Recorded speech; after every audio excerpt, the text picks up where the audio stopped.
53 ఉద్యోగాలు ఇచ్చిన చరిత్ర మాది. వీటన్నిటి మీద నీకు చిత్తశుద్ధి ఉంటే, నీ నాయకత్వం మీద నీకు నమ్మకం ఉంటే నువ్వు రా అసెంబ్లీలో. ఈ వివరాలన్నీ అసెంబ్లీలో పెడతా, చర్చ చేద్దాం. ఆయన కొడితేనంట బలంగా కొడతాడంట. సరిగ్గా నిలబడేది నేర్చుకొని ఆయన కట్టలేకుండా. నీ పరిస్థితి ఎట్లుందో తెలంగాణ సమాజానికి తెలియదా? నువ్వు తూగుతున్నవా, సోగుతున్నవా, నువ్వు నిలబడగలిగే పరిస్థితిలో ఉన్నవా? ఆయన బలంగా కొడతాడంట, ఆయన లేచి వస్తాడంట. సోషల్ మీడియాలో నాకు ఆయనకు పోటీ పెడితేనంట ఆయనకు లైక్లు ఎక్కువ వచ్చినాయంట. టిక్టాక్లో 10 ఏళ్ళు ముఖ్యమంత్రి చేసినోడు, కేంద్ర మంత్రి చేసినోడు ఇవాళ టిక్టాక్లో కేసీఆర్కు రేవంత్ రెడ్డికి పోటీ పెడితే ఆయనకు లైక్లు ఎక్కువ వచ్చినాయంటే నాకు తక్కువ వచ్చినాయంటే ఇవాళ వాళ్ళ కార్యకర్తలతో మాట్లాడుతున్నాను. నేను అడగదలుచుకున్నా, ఆ మధ్యలో బాలీవుడ్లో కూడా సల్మాన్ ఖాన్కు రాఖీ సావంత్ కూడా టిక్టాక్లో పెడితే రాఖీ సావంత్కి ఎక్కువ లైక్లు వచ్చినాయి. అంత మాత్రాన ఆమె సల్మాన్ ఖాన్ కంటే గొప్ప నటుడు నటురాలు అనేవారని అనుకుంటారా?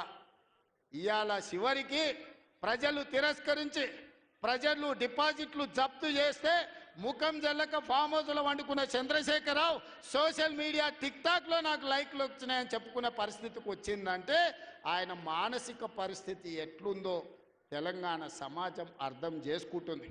పెద్ద మనిషి ఆయన వయసులో, నేనేం కాదంటలేను. ఆయన పిల్లలు యమకింకర్లాగా తయారై ఊరి మీద పడి మేస్తున్నారు. ఫస్ట్ నీ కొడుకుని అల్లుని కంట్రోల్లో పెట్టు చంద్రశేఖరరావు. నువ్వు రా సభకు. 5 తారీఖు నాడో 6 తారీఖు నాడో స్పీకర్ గారు అనుమతి తీసుకొని ఏబిసిడి వర్గీకరణ మీద మా మాదిగ సోదరుల 35 ఏళ్ల పోరాటం, అదేవిధంగా 100 సంవత్సరాలు బ్రిటిషర్స్ ఉన్నప్పుడు కులగణన చేసిరు. 100 ఏళ్ల వరకు బలైన వర్గాలు ఎంతమంది ఉన్నారో వాళ్ళ లెక్క వాళ్ళకే తెలియదు. ఎంతోమంది ప్రధానమంత్రులు ముఖ్యమంత్రులు మారినారు కానీ బీసీల లెక్కలు తేల్చలేదు. కానీ భారత్ జోడోలో రాహుల్ గాంధీ ఇచ్చిన మాట ప్రకారం ఈరోజు కాంగ్రెస్ పార్టీ బీసీల లెక్కలు తేల్చింది, ఇంటింటికి పోయింది, లెక్క కట్టింది. రాబోయే 2 తారీఖు నాడు బీసీ కులగణన నివేదిక రాబోతుంది.